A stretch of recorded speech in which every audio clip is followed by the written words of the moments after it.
Hey everyone, this is going to be a great episode as the topic today was picked from one of our very own community members. So let's get into it.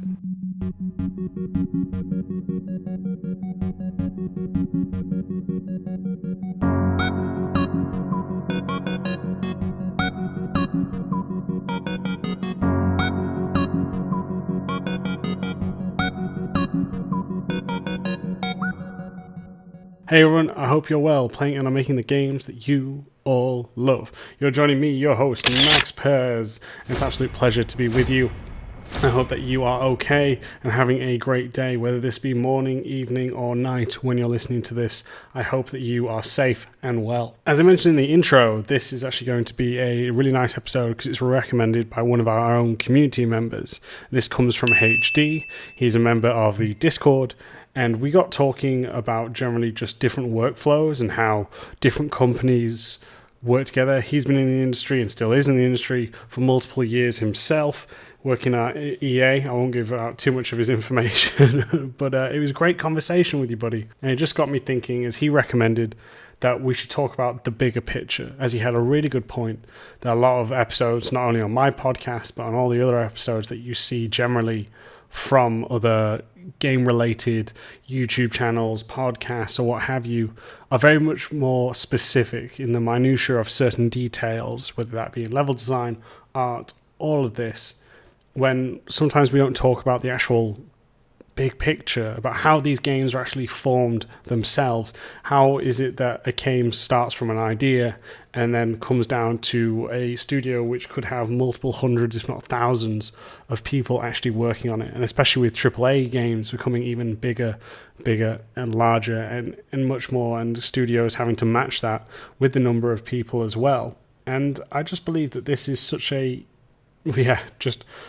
great topic for us to discuss, and I thought it would be a great one to do so. So I thought, let's actually get into this, let's talk about it, let's kind of discuss how my experience have shaped to be my understanding of it. Now, with that said, do keep in mind that games are made differently at different studios. There are different rules, obviously, for each game themselves as well, but also different studios have different ways to make games too. So I'll just be talking from my experience, how they have come about from my understanding, and much more, so you can get that kind of viewpoint there. As I said, this is primarily going to be discussing that of AAA. Indie games, I'm sure, are pretty much similar basis. That's how it started when I did my indie game, as well as when I was working on mobile games as well. So they all follow a very similar path. It's just there are a bit more, or should I say, a few more steps before it gets down to someone who is, for example, my level, a level designer on a project itself. Okay then, team, let's go through it now that we've done the intro. So the first one is the idea. Now, the idea can come in many different shapes and forms of fashion. But what tends to happen, especially, we're talking about new IPs here, for example, obviously different kind of sequel, there's a slightly different process, for sequels and continuations, but it's roughly the same. Now, listening to an interview with the former head of Guerrilla, he mentions how it all came about, how they, after completing Killzone, I forgot which one, but Killzone, the first one that were launched on PS4, they opened up the floor where himself and a couple of the other directors would listen to pitches made by different members of the studio. And if I remember correctly from this interview, it was actually the idea from Horizon Zero Dawn came from their art director themselves. And then what they did is, after looking and reviewing different aspects of the game's pitches, whether it be cost, the amount they believe it would sell, or time, these are all factors, or even such as ideas that they could even expand upon. They would take this on and then move forward with what we'd be seeing and would become to known as Horizon Zero Dawn. Now, a lot of studios start like this as well, where you end up firstly pitching that to a bunch of people, whether it be the directors itself or to a governing board. These elements come through. Now, this idea, especially who reviews it, that depends on structure. For those, for example, at Ubisoft, it tends to be the ones who give the final green light are the ones in the main office of Ubisoft, who is normally a board of trusted and well-experienced designers who review all cases and IPs, and then they will give the thumbs up if it's a slightly smaller studio, such as Guerrilla. Like we saw, it was them from the head of the studio to the previous directors all come together. So once, as I said, those are reviewed, it then goes on to the actual directors themselves. Now, what will tend to happen if it is a studio that is a multiple project studio, before, say, for example, say that you're working on a game currently, before that game finishes, they will take off multiple people who they believe will lead said projects.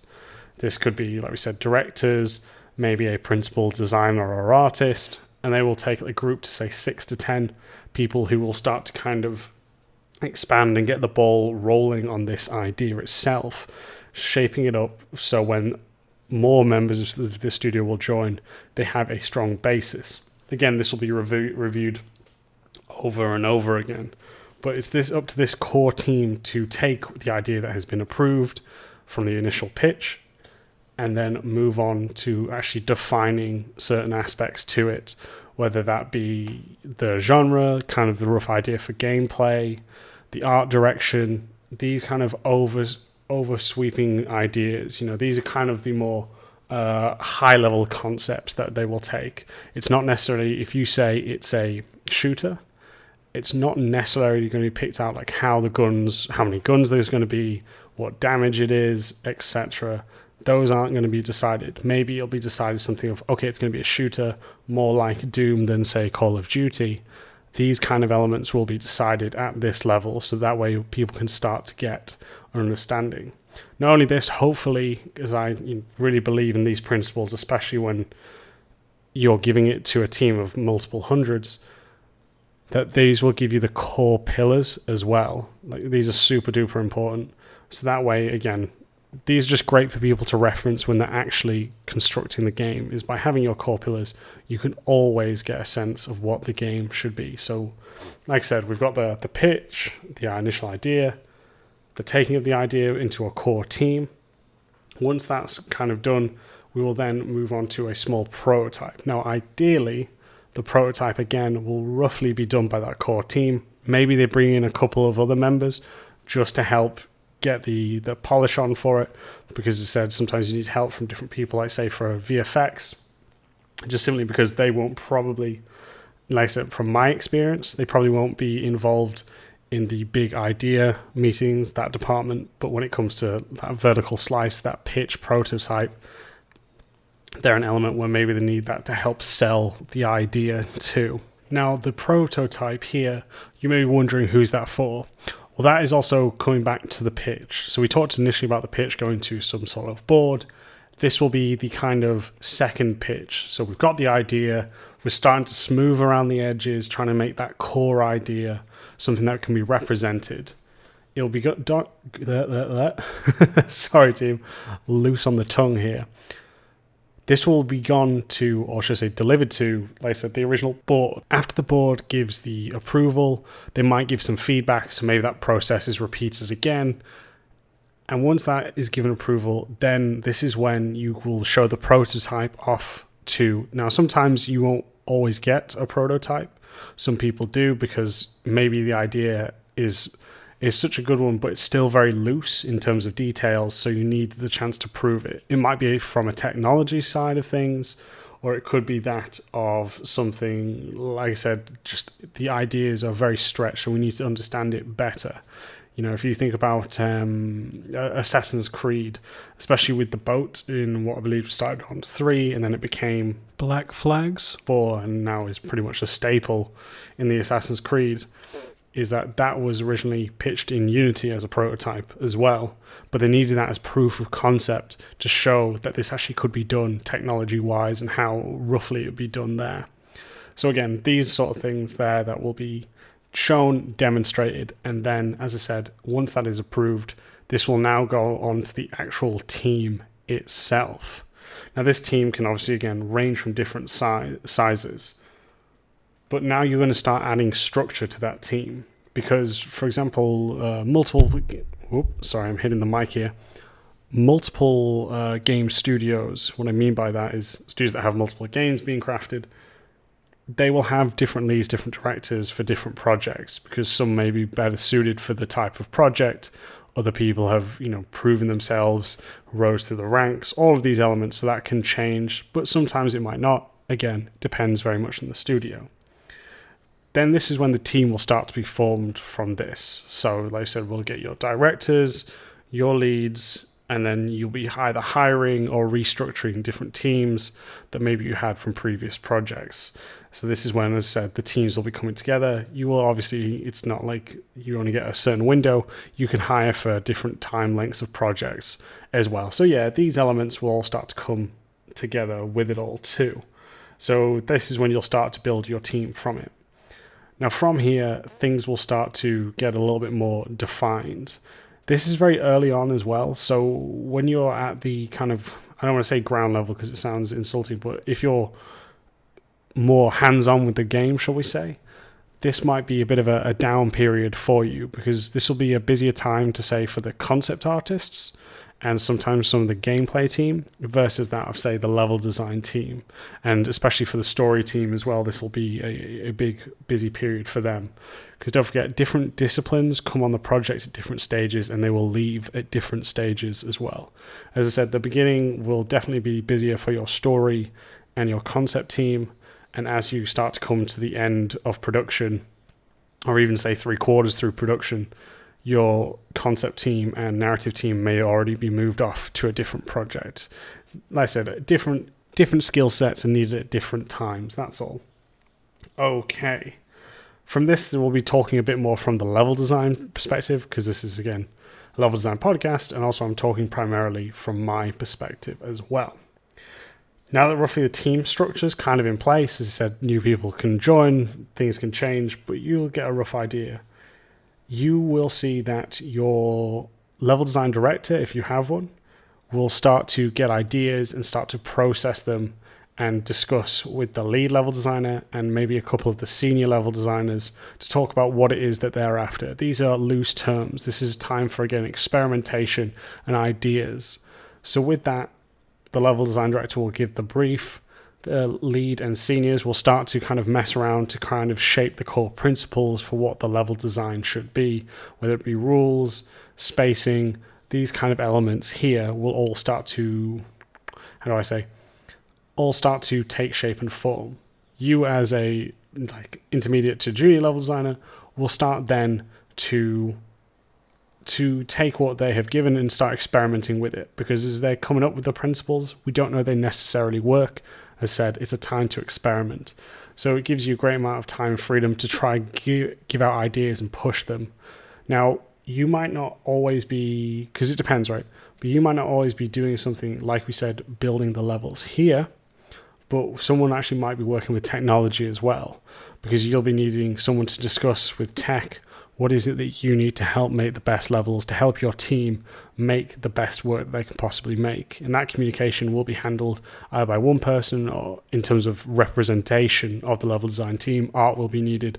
All of these great people will be there to help pitch ideas, suggest things, and discuss what's the vital. Because if it is a unique engine for the studio, a lot of people, let me rephrase that, a lot of companies do that, but others may say buy a certain engine and then build on it. Rocksteady are one of those studios where they bought a copy, well, I say a single copy, but they bought a specific version of Unreal, and then their code team built on it, improved upon it, added elements that they needed in order to make it better.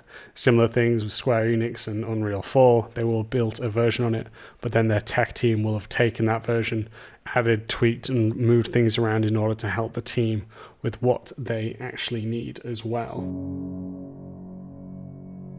At Level Design Lobby, we believe everybody has a story to tell. Hobbyist or student, freelancer or veteran, we made it our mission to unite those who share our passion for creating and developing great games. Thanks to our generous Patreon backers, we've been able to do just that. So if you've already pledged your support, thank you.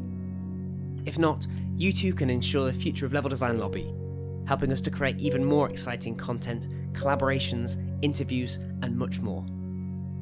With awesome perks and rewards, whether you're a seasoned professional or just getting started, you're sure to find something for you.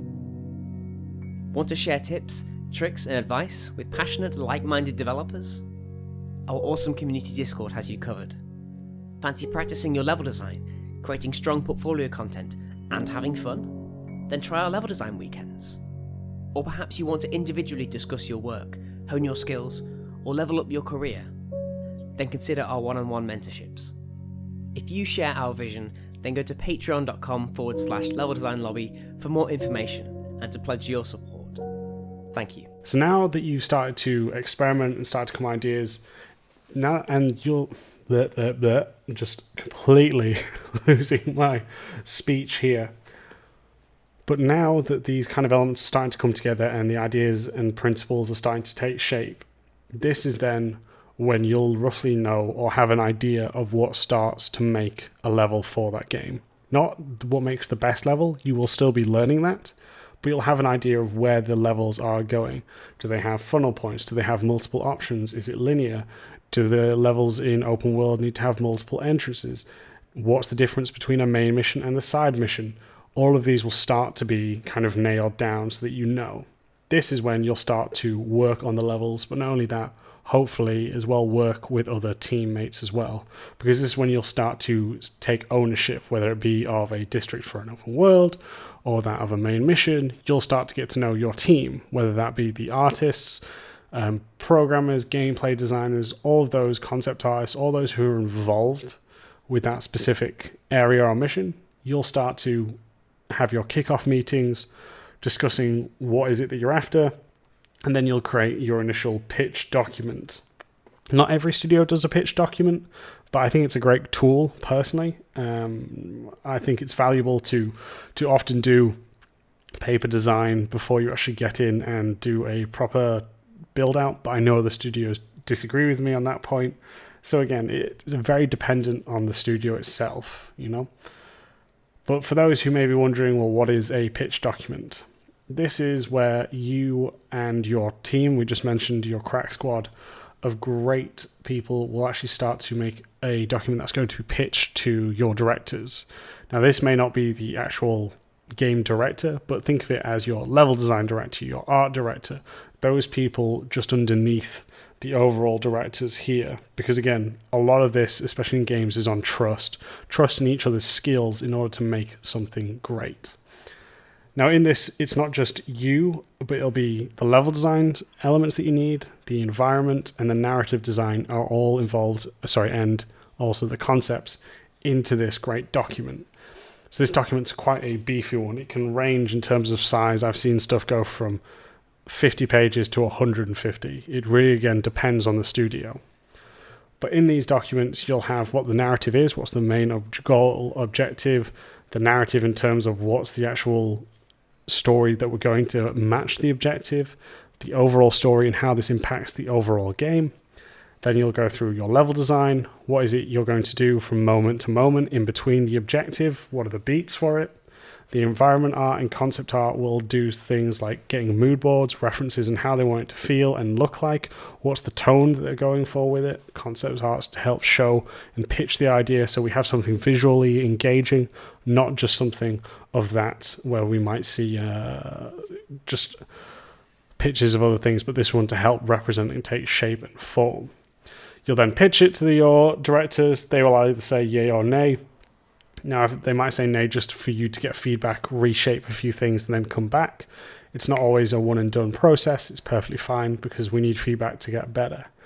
This time is also a time when you may actually get a chance to pitch different ideas. Now, this can come at different points too. It's not necessarily at the beginning or near the end. You can pitch ideas you never know when they're coming, is my point, when you need to actually pitch ideas.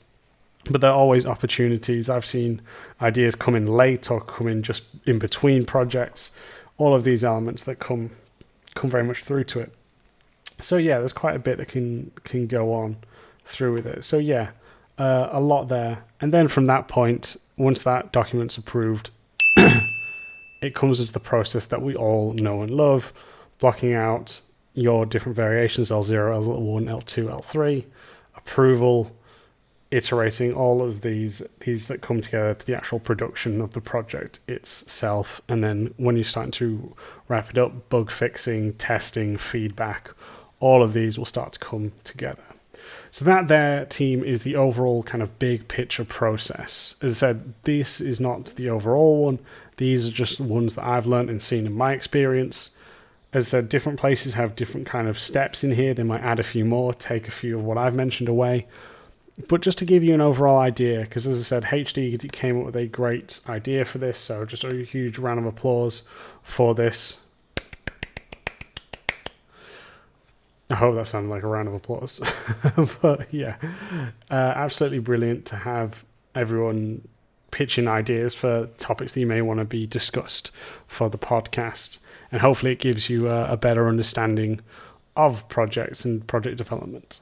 So this is where we're going to start to wrap everything up, team. Now, if you do want to reach out to me, you can do so on Twitter, which is @MaxPairs. Or if you want to email in, maybe you have some great topics, you can do so at leveldesignlobby@gmail.com. And finally, if you do want to support the podcast, get involved with our great community, such as HD and many more, then you can head over to patreon.com/leveldesignlobby. All right, everyone, thank you very, very much. Stay safe, keep yourself sane, and don't forget, this smooth jazz comes to you every Tuesday. All right, everyone, take it easy, and I'll catch you all next time.